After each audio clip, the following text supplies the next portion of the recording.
Je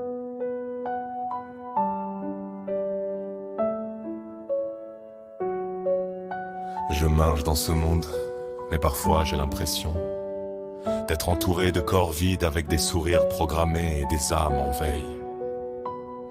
Que devient ce monde, sérieusement, qui peut encore me regarder dans les yeux et me dire que tout va bien?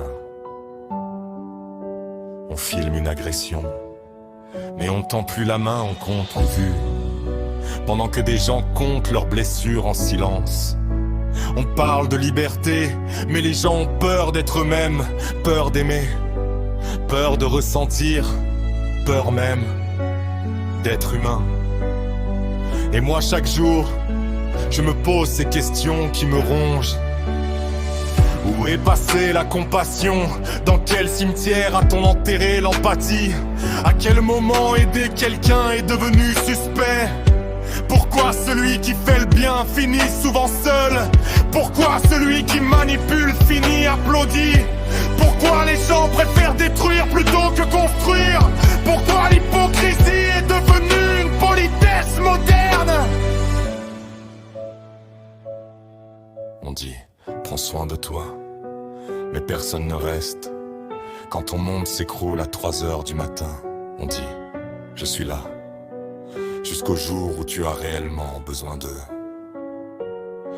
Alors oui, parfois ce texte dérange, parce qu'il gratte là où ça pourrit, parce qu'il met des mots sur ce que beaucoup pensent, sans jamais avoir le courage de le dire.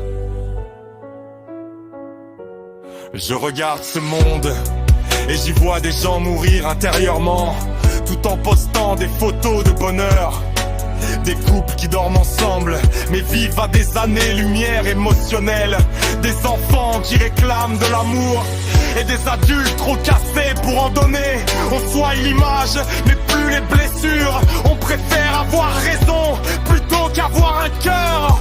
Et le pire dans tout ça, c'est que beaucoup savent, mais ferment les yeux, par confort, par habitude, ou par lâcheté.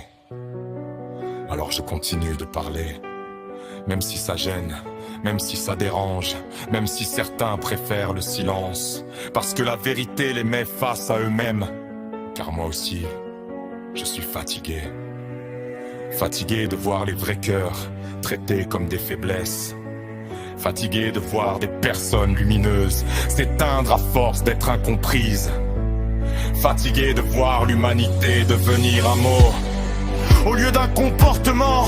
Mais malgré tout ça, je garde une flamme, petite peut-être, mais vivante. Parce qu'il suffit parfois d'une seule âme éveillée pour rappeler au monde qu'il est encore humain.